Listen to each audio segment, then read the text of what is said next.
ونعوذ بالله من شرور أنفسنا ومن سيئات أعمالنا من يهده الله فلا مضل له ومن يضلل فلا هادي له ونشهد أن لا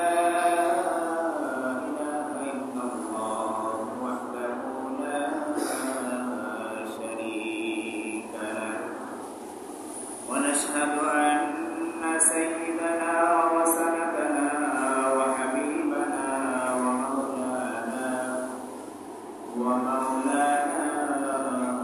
محمدا عبد الله ورسوله أرسله بالحق بشيرا ونذيرا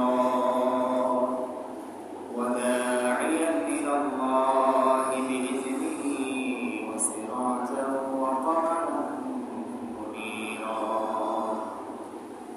أما بعد فقد قال الله سبحانه وتعالى في كلامه المجيد وفي فرقانه الحميد أعوذ بالله من الشيطان الرجيم بسم الله الرحمن الرحيم حافظوا على الصلوات والصلاة الوسطى وقوموا لله قانتين وقال الله سبحانه وتعالى فويل للمصلين الذين هم عن صلاتهم ساهون وقال رسول الله صلى الله عليه وسلم بني الإسلام على خمس شهادة أن لا إله إلا الله وأن محمدا رسول الله وإقام الصلاة وإيتاء الزكاة والحج وصوم رمضان أو كما قال رسول الله صلى الله عليه وسلم اللهم صل على محمد وعلى آل محمد كما صليت على إبراهيم وعلى آل إبراهيم إنك حميد مجيد اللهم بارك على محمد وعلى آل محمد كما باركت على إبراهيم وعلى آل إبراهيم إنك حميد مجيد سبحانك لا علم لنا إلا ما علمتنا إنك أنت العليم الحكيم الحمد لله মহান আল্লাহ পাক রব্বুল আলামিনের দরবারে অসংখ্য অগণিত শুকরিয়া যে মহান রব্বুল আলামিন আমাদেরকে আজকে এই পবিত্র জুমার দিনে আল্লাহ পাকের মহান দুই রাকাত জুমার সালাত আদায় করার জন্য আল্লাহ তাআলা আমাদেরকে সুস্থতার সহিত বিভিন্ন ব্যস্ততা বিভিন্ন ঝামেলা থেকে ফারেক করে আল্লাহ পাকের কুদরতি পায়ে সিজদা দেওয়ার সুযোগ করে দিয়েছেন এই জন্য সকলের অন্তর থেকে শুকরিয়া আদায় করে আলহামদুলিল্লাহ মুআজ্জাজ মুহতারাম মুসল্লিয়ান کرام আজকে আমরা এই জুমার সংক্ষিপ্ত সময়ের মধ্যে যে বিষয়টা নিয়ে কথা বলবো সেটা হলো নামাজ নামাজের মধ্যে আমরা যে প্রচলিত ভুলগুলো করে থাকি আমরা নামাজ পড়তে গিয়ে অনেকে ইচ্ছা করে অনেকগুলো ভুল করি আবার বেশিরভাগ ভুল অনিচ্ছা সত্ত্বেও হয়ে যায় অনেকে জেনে ভুল করি অনেকে না জেনে ভুল করি অথচ নামাজ হলো এমন একটা ইবাদত একজন মানুষ যখন ইসলামের ছায়াতলে এসে যায় মুমিন হয়ে যায় মুসলমান হয়ে যায় তখন তার উপরে সর্বপ্রথম যে ইবাদত সর্বপ্রথম যে আল্লাহ পাকের হুকুম আরোপিত হয় সেটা হলো নামাজ বা সালাত। এই সালাত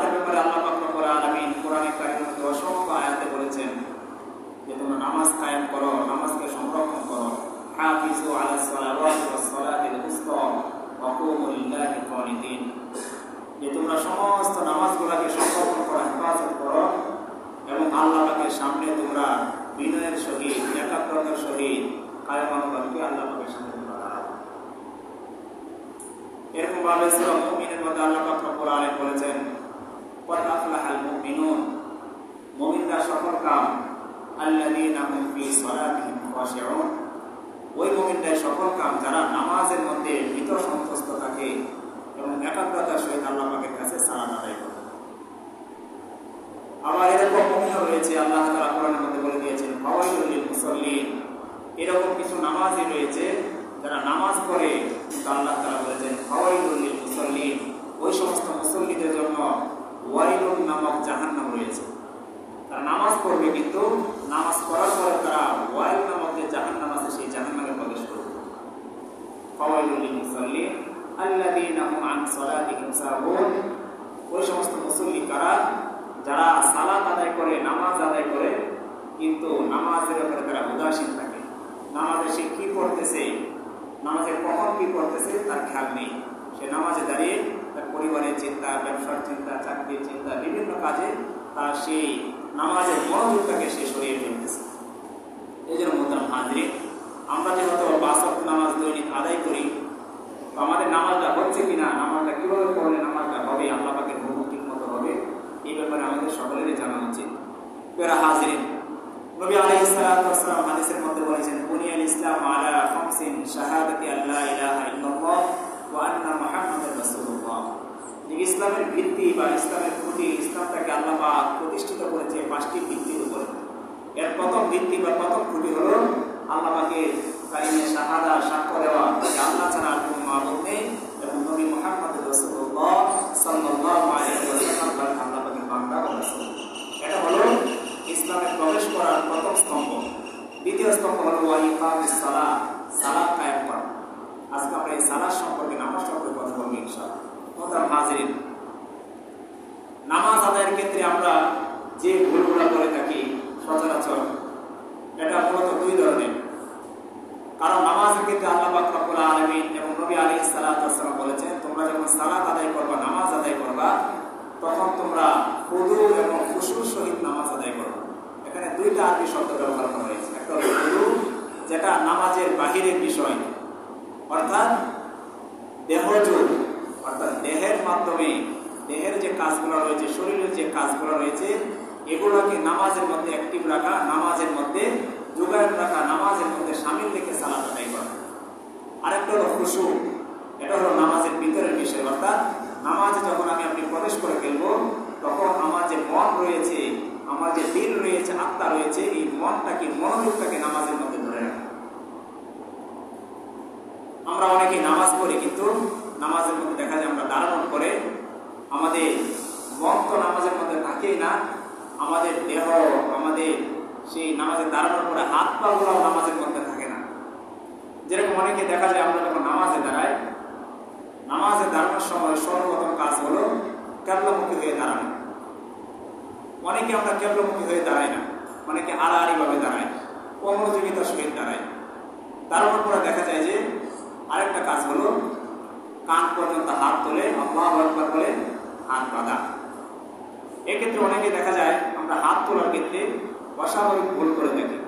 হাত তোলার ক্ষেত্রে সুন্নাত পদ্ধতি হলো আপনি বুক পর্যন্ত উঠাতে পারেন কান পর্যন্ত অথবা কানের লতি পর্যন্ত যতটুকু আমরা উঠাবো হাতের আঙ্গুলগুলো থাকবে কেবলামুখী পশ্চিমমুখী হাতের আঙ্গুলগুলো থাকবে হাতের আঙ্গুলগুলো। আমরা অনেকে দেখা যায় এরকম ছড়িয়ে দেয় আবার অনেকে এরকম ফাঁকাগুলো বন্ধ করে আঙ্গুলগুলো থাকবে স্বাভাবিক এবং আঙ্গুলের মাথাগুলো থাকবে কেবলামুখী। এটা হলো নামাজের নিয়ম করার ক্ষেত্রে হাত তোলার ক্ষেত্রে নিয়ম। আবার হাত যখন আমরা বাঁধবো নাভির নিচে হাত বাঁধা যেতে পারে নাভির উপরে অথবা বুকের উপরে সবগুলো হাদিসে সহিহ আপনি যেখানে ইচ্ছা সেখানে হাত বাঁধতে পারেন। হাত বাঁধার ক্ষেত্রে আমরা যখন হাত বাঁধবো ডান হাত দিয়ে ডান হাতের এই বৃদ্ধাঙ্গুল এবং এই কনিষ্ঠ আঙ্গুল এই দুই আঙ্গুল দিয়ে হাতের মধ্যে আমরা এরকম চাপ দিয়ে ধরবো আর এই 3টা আঙ্গুল উপরে রাখার চেষ্টা করবো। এটা হলো নামাজে হাত বাঁধার নিয়ম। এই দুই আঙ্গুল দিয়ে কবজির মধ্যে চাপ দিয়ে ধরবো আর এই 3টা আঙ্গুল দিয়ে হাতের উপরে রাখবো। এটা হলো নামাজের নিয়ম। তো নামাজের ক্ষেত্রে সবচেয়ে যে বড় জায়গায় আমরা ভুল করে থাকি যখন আপনি রুকুতে যাই সাজদাতে যাই এবং রুকু থেকে উঠি এবং সাজদা থেকে উঠি হাদিসের মধ্যে আসছে যারা রুকু সেজদা নিয়মিত না করে, রুকু সেজদা ধীরস্থিরতার সাথে, প্রশান্তির সাথে, আরামের সাথে, স্থিরতার সাথে যারা না করে তাদের নামাজ হয় না। হানাফি মাযহাব অনুযায়ী রুকু এবং সেজদার মধ্যে ধীরস্থিরতা অবলম্বন করা এবং রুকু এবং সেজদা থেকে ওঠার পরে ধীরস্থিরতা অবলম্বন করা ওয়াজিব। আর অন্যান্য মাযহাব মতে রুকু এবং সেজদার মধ্যে দেরি করা, রুকু এবং সেজদা থেকে ওঠার পরে দেরি করা, ধীরস্থিরতা অবলম্বন করা ফরজ। যদি কোনো ব্যক্তি রুকু সেজদার মধ্যে গিয়ে তাড়াহুড়া করে, রুকু থেকে ওঠার পরে সেজদা থেকে ওঠার পরে আবার তাড়াহুড়া করে, তাহলে অন্যান্য মাযহাব মতে তার নামাজই হবে না। এত কঠিন কথা এসেছে। হাদিসে নবী আলাইহিস সালাতু ওয়াস সালাম বলেছেন, আবু হুরায়রা রাদিয়াল্লাহু তাআলা আনহু বলেছেন, হে আবু হুরায়রা, তুমি তোমার জীবনে 3টা কাজ কখনো ছাড়বে না আর 3টা কাজ তুমি কখনো করবে না। এর মধ্যে নবী আলাইহিস সালাতু ওয়াস সালাম একটা বলেছেন যে তুমি যখন নামাজ আদায় করবে তখন নামাজ আদায় করা অবস্থায় তুমি রুকুতে গিয়ে কাকের মতো তুমি টুকর দিবে না। এখানে নবী আলাইহিস সালাতু ওয়াস সালাম বলতে চাইলেন আমরা অনেকেই রুকুতে যাই, রুকুতে যাওয়ার পরে আবার দ্রুত রুকু থেকে উঠে পড়ি। অথচ রুকুতে যাওয়ার পরে সুন্নাত হলো 3 বার 5 বার 7 বার পর্যন্ত সুবহানা রাব্বিয়াল আযীম এই তাসবিহটা পড়া। আমরা অনেকে রুকুতে যাই, রুকুতে যাওয়ার পরে 1-2 বার বা অনেকে পড়ি না, হয়তো দ্রুত আমি অনেককে খেয়াল করি। আজকে এই নামাজের বিষয়গুলো নিয়ে কথা বলার কারণ হলো আপনাদের পক্ষ থেকে অনেকেই বলেছেন যে নামাজ সম্পর্কে আলোচনা করা উচিত। নামাজের মধ্যে অনেকেই দেখি অনেক ভুল করে থাকে। তো আমরা যখন পরস্পর বলতে যাই তখন দেখা যায় সে ভুলগুলো না শুধরায় সে রেগে যায়। আপনি যদি নামাজের মধ্যে জমার মধ্যে এগুলো বলে দেন তাহলে সবার জন্য উপকার হয়। এই জন্য আজকে এই কথাগুলো বলা। তো আমরা যারা নামাজের মধ্যে ভুল করে থাকি আলোচনাগুলো মনোযোগ সহকারে শুনবো। তাহলে বলতেছিলাম রুকুর মধ্যে যখন আমরা যাবো যেন কাকের মতো না হয়। কাক যখন সে খাবার খায় সে টুকর দিয়ে সাথে সাথে উঠে সে গিলে নেয়। রুকুর ক্ষেত্রেও কিছু কিছু মুসল্লি আমাদের মধ্যে আমরা এরকম রয়েছি যে আমরা রুকুতে যাই, রুকুতে যাওয়ার পরে আবার দেখা যায় দ্রুত রুকু থেকে উঠে পড়ি, সিজদাতে যাই, সিজদাতে যাওয়ার পরে আবার দ্রুত উঠে পড়ি। এটা তো আমরা করি। তারপরে আমরা আরেকটা কাজ করে থাকি, রুকু থেকে ওঠার পরে দাঁড়িয়ে সামি আল্লাহু লিমান হামিদা রব্বানা লাকাল হামদ হামদান কাসীরান তাইয়িবান মুবারাকান ফি, এই যে তাসবিহগুলো আছে এগুলো আমরা করি না। রুকু থেকে ওঠার পরে কোনো রকম দাঁড়িয়ে আবার সিজদাতে দৌড়াই। হানাফি মাযহাব মতে ওই ব্যক্তি নামাজ তাও সেজদা না দিলে সই শুদ্ধ হবে না। আর অন্যান্য মাযহাব মতে এই কাজগুলো যারা করবে তার নামাজ হবে না, সে নতুন করে আবার নামাজ পড়তে হবে যারা এই কাজ করবে। ঠিক তদ্রুপভাবে সিজদাতে যাওয়ার পরে সিজদা থেকে যখন আমরা অল্প 2 সিজদার মাঝখানে দোয়া আছে, আল্লাহুম্মা গফিরলি ওয়ারহামনি ওয়ারযুকনি ওয়াহদিনি, এরকম বিভিন্ন দোয়া আছে। এই দোয়াগুলো পড়ার পরে দ্বিতীয় সিজদাতে যাওয়া। এক হাদিসের মধ্যে এসেছে হুযায়ফা রাদিয়াল্লাহু তাআলা আনহু বলেন যে উনি দেখলেন যে এক লোক মসজিদে এসে খুব দ্রুততার সহিত নামাজ আদায় করতেছে, খুব দ্রুত, খুব তাড়াতাড়ি করে সে নামাজ আদায় করতেছে। তো হুযায়ফা রাদিয়াল্লাহু তাআলা আনহু ওই লোককে জিজ্ঞাসা করলো যে হে ভাই, তুমি এরকম ভাবে নামাজ কতদিন যাবত করতেছো? ওই লোক বলল আমি 40 বছর যাবত এরকম নামাজ করতেছি। কোনো বর্ণনায় আরো সময়ের কথা এসেছে।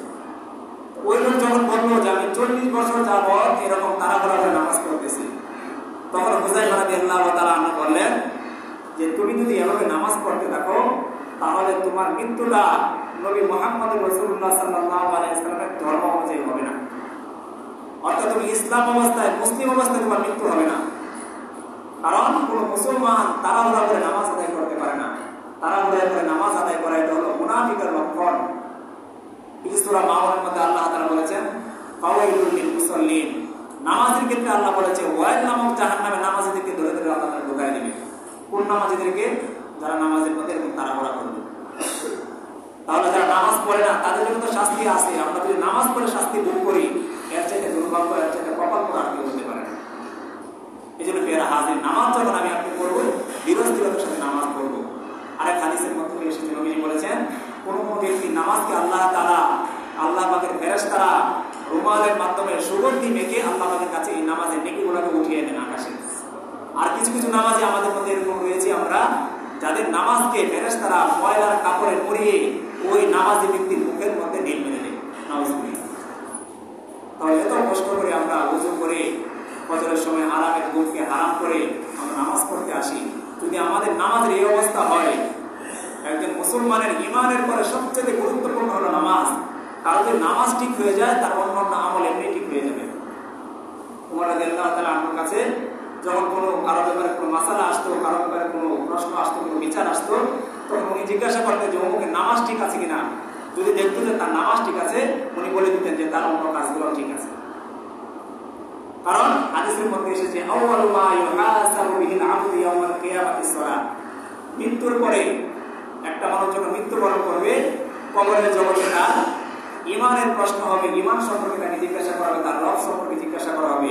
কিন্তু কিয়ামতের মাঠে যেদিন কেউ কারো কাজে আসবে না, কেউ কারো উপকারে আসবে না, প্রত্যেকের কাছ থেকে পলায়ন করবেন, ওই দিন আল্লাহ পাক রব্বুল আলামিন সর্বপ্রথম মানুষের কাছ থেকে যে হিসাবটা গ্রহণ করবেন সেটা হলো নামাজের হিসাব। সুতরাং নবীজি বলেছেন, যদি কোনো ব্যক্তি নামাজের হিসাব দেওয়ার পরে সে পার পেয়ে যায়, আশা করা যায় তার অন্যান্য বিষয়গুলো থেকে সে পার পেয়ে যাবে। পুলসিরাত, মিজান, অন্যান্য ঘাঁটি সে এমনিতে পার পেয়ে যাবে। পরীক্ষার খাতা যখন পরীক্ষক দেখে প্রথম খাতাগুলো বা প্রথম প্রশ্নের উত্তরগুলো মনোযোগ সহকারে দেখে, যদি প্রথম উত্তরগুলো যদি ভালো মতো হয়ে যায়, তাহলে দেখা যায় যে শেষেরগুলা এত মনোযোগ সহকারে বা এত গুরুত্ব দিয়ে সে দেখে না, প্রথমগুলোর উপরে ডিপেন্ড করে পরবর্তীগুলো তার জন্য ফয়সালা হয়ে যায়। ঠিক তদ্রুপভাবে একজন ইমানদার মুসলমান যদি তার নামাজ ঠিক হয়ে যায়, আসলে ময়দানে সেদিন নামাজের সঠিক হিসাব দিয়ে দিতে পারে, পরবর্তী যে আমলগুলো রয়েছে, যে ঘাটিগুলো রয়েছে, সেগুলো সে এমনিতে পার পেয়ে যাবে। এই জন্য প্রিয় হাজরিন, আমরা যখন নামাজে দাঁড়াবো, রুকুগুলো আমরা ধীরস্থিরতার সাথে করবো। যখন আমরা সেজদাতে যাবো, সেজদাগুলো ধীরস্থিরতার সাথে করবো। সেজদা থেকে ওঠার পরে, রুকু থেকে ওঠার পরে যে দোয়াগুলো রয়েছে, এই দোয়াগুলো ধীরস্থিরতার সাথে আদায় করবো।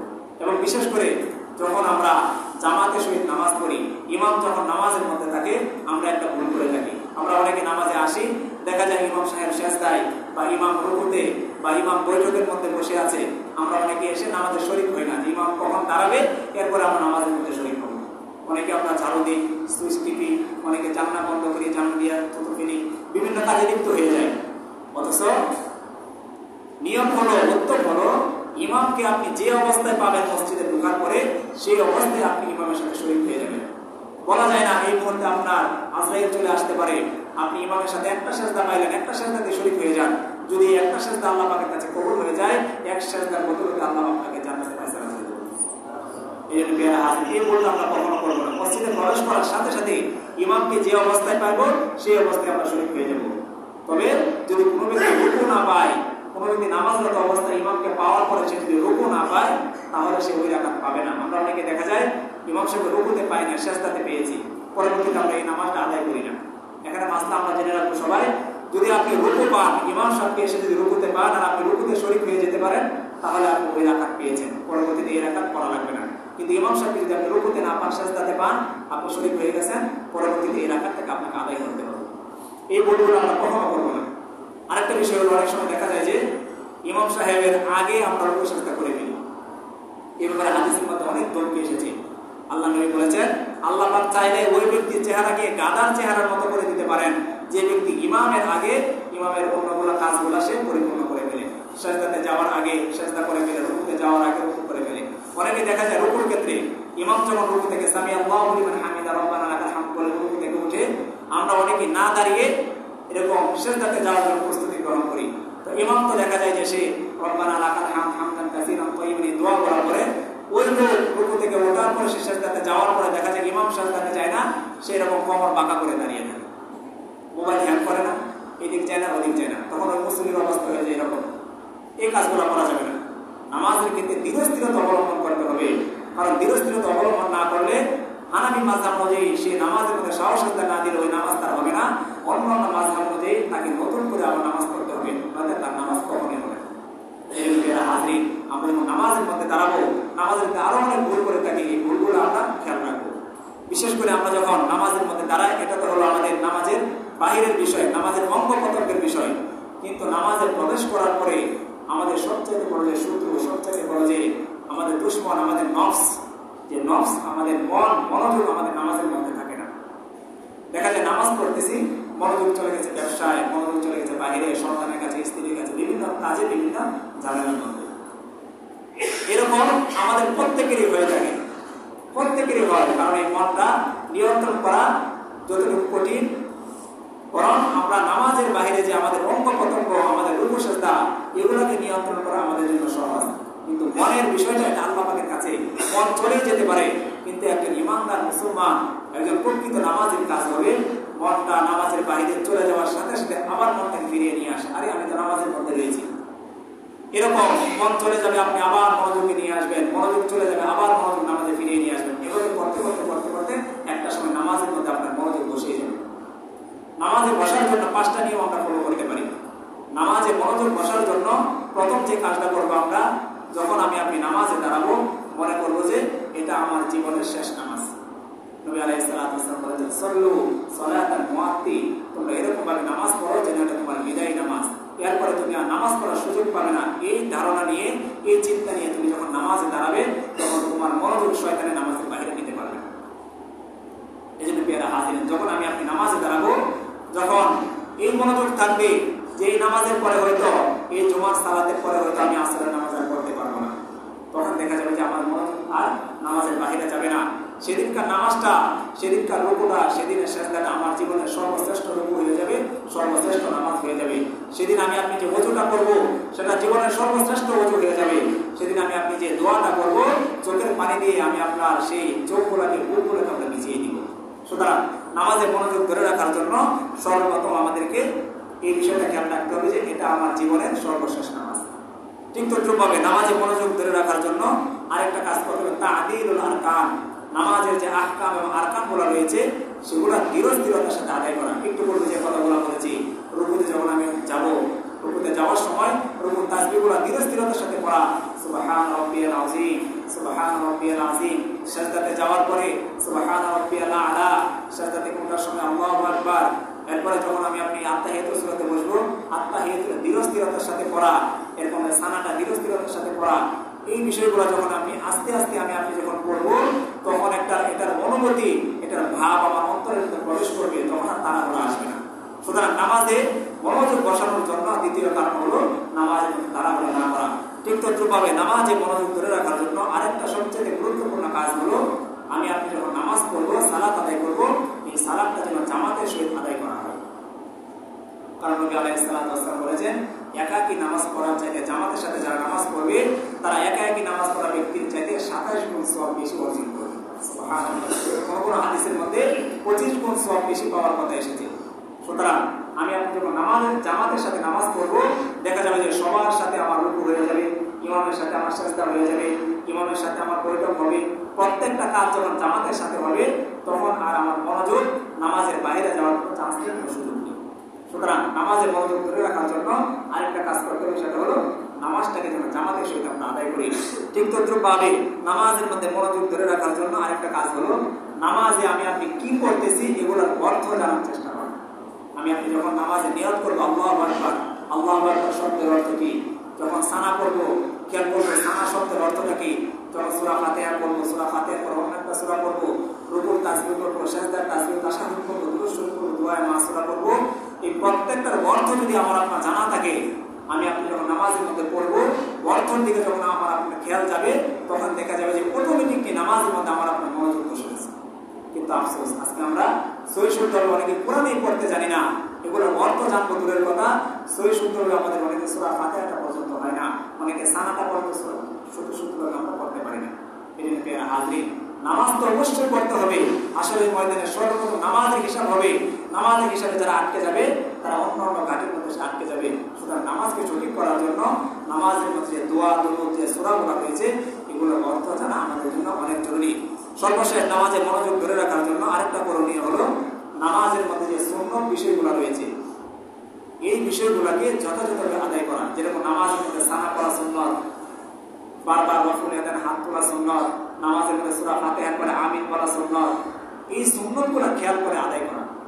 তাহলে দেখা যাবে যে আপনি যখন নামাজের মধ্যে দাঁড়াবো, নামাজের মধ্যে শয়তান আর মনোযোগ বাহিরে নিতে পারবে না।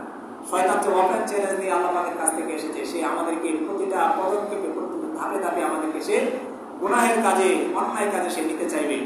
কিন্তু আল্লাহ তাআলা বলে দিয়েছেন, আমার বান্দা যদি একবার বুঝতে পারে, আর সে যদি তার গুনাহের পরিমাণ যদি সাগরের ফেনা পরিমাণ হয়, আর সে যদি বোঝার পরে যদি সে আমার কাছে তওবা করে, তো আমি আল্লাহ পাক রব্বুল আলামিন তার জীবনের সমস্ত গুনাহ মাফ করে দেব। এজন্য মোহতারাম হাজিরিন, নবী আলাইহিস সালাম বলেছেন, ইসলামের ভিত্তি হলো 5টা। আল্লাহ পাকের শাহাদাতের সাক্ষ্য দেওয়া, নবী মুহাম্মদ রাসূলুল্লাহ আল্লাহ পাকের রাসূল, এটা সাক্ষ্য দেওয়া, এবং দ্বিতীয় কাজ হলো ইকামিস সালাত, সালাত কায়েম করা। সালাত কায়েম করা মানে একাগ্রতার সাথে একাগ্র চিত্তে মনোযোগ সহকারে নামাজ আদায় করা। সুতরাং আমরা যারা নামাজ পড়ি আমাদের এখন থেকে প্রতিজ্ঞাবদ্ধ হওয়া উচিত যে নামাজের মধ্যে যে ভুলগুলো রয়েছে এই ভুলগুলো যেন আমরা শুধরিয়ে ফেলতে পারি। বিশেষ করে যখন আমরা জামাতের সাথে নামাজ পড়ি অনেকে দেখা যায় যে আমরা দুইজনের মাঝে ফাঁকা জায়গা রেখে দাঁড়াই। এটা আমাদের দৈনিক সবচেয়ে বড় একটা ভুল। অথচ হাদিসের মধ্যে এসেছে তোমরা যখন নামাজে দাঁড়াবা, জামাতে দাঁড়াবা, তখন তোমরা সীসা ঢালা প্রাচীরের মতো পাহাড়ের মতো মজবুতির সাথে দাঁড়াও, যেন তোমাদের দুইজনের মাঝে শয়তান প্রবেশ করতে না পারে। কারণ নবীজি বলেছেন কোনো ব্যক্তি যখন জামাতের সাথে নামাজ পড়ে আর দুইজনের মাঝে ফাঁকা জায়গা রেখে দেয় ওই জায়গার মধ্যে শয়তান প্রবেশ করে আর শয়তানের আকৃতি হয়ে যায় তখন ছাগলের বাচ্চার মতো। আর সে ওই দুই নামাজির ভিতরে প্রবেশ করে ওই নামাজিকে সে একের পর এক ধোঁকা দিতে থাকে, তার মনোযোগের মধ্যে বিঘ্নতা ঘটাইতে থাকে। সুতরাং সবার কাছে অনুরোধ থাকে আমরা যারা জামাতের সাথে নামাজ আদায় করি অবশ্যই আমরা নামাজের মধ্যে ফাঁকা জায়গাগুলো পূর্ণ করে দাঁড়াবো। পায়ের সাথে পা, হাঁটুর সাথে হাঁটু, প্রয়োজনে কাঁধের সাথে কাঁধ লাগিয়ে আমরা দাঁড়াবো। তবে এটা যেন না করি একজনের পায়ের উপরে আরেকজনের পা উঠে দেওয়া, কারো গায়ের সাথে গা বসাবসি করা, এটা করা যাবে না। বরং ফাঁকা জায়গাটা যেন পূর্ণ হয়ে যায়, সেটা হাঁটুর সাথে আপনি হাঁটু লাগাতে পারেন, পায়ের সাথে কিনা আঙুলের সাথে কিনা আঙুল লাগাতে পারেন, অথবা বাহুর সাথে বাহু লাগিয়ে দাঁড়াতে পারেন। ঠিক তদ্রুপভাবে জামাতের সাথে যখন আমরা নামাজ পড়বো আমরা অনেকে দেখা যায় প্রথম কাতারে জায়গা ফাঁকা আছে আমরা দ্বিতীয় কাতারে দাঁড়িয়ে গেছি। এরকম করলে কিন্তু নামাজ হবে না। প্রথম কাতার পূর্ণ করতে হবে। নামাজে যখন আমরা জামাতের সহিত নামাজ পড়ি তখন সুন্নাত হলো ইমামের পিছনে একজন দাঁড়াবে, এরপরে ডানে, এরপরে বামে, এরপরে ডানে, এরপরে বামে। অনেক সময় আমরা দেখা যায় অনেকেই যায় নামাজ বেশি এক পাশে আমরা দাঁড়িয়ে থাকি, অন্যজনকে ডাকাডাকি করি, ভাই আসেন আসেন আসেন। এটা কখনো করা যাবে না, এটা সুন্নতের খেলা। সুন্নত হলো যখন আপনি জামাতের সাথে নামাজ আদায় করবো একজন ডান পাশে একজন বাম পাশে এরকম করে করে পুরো কাতারটাকে আমরা পরিপূর্ণ করবো। যখন প্রথম কাতার পরিপূর্ণ হয়ে যাবে দ্বিতীয় কাতারের মধ্যে আমরা সামিল হয়ে যাব। এই যে ভুলগুলো, এরকম অনেক ভুল আছে।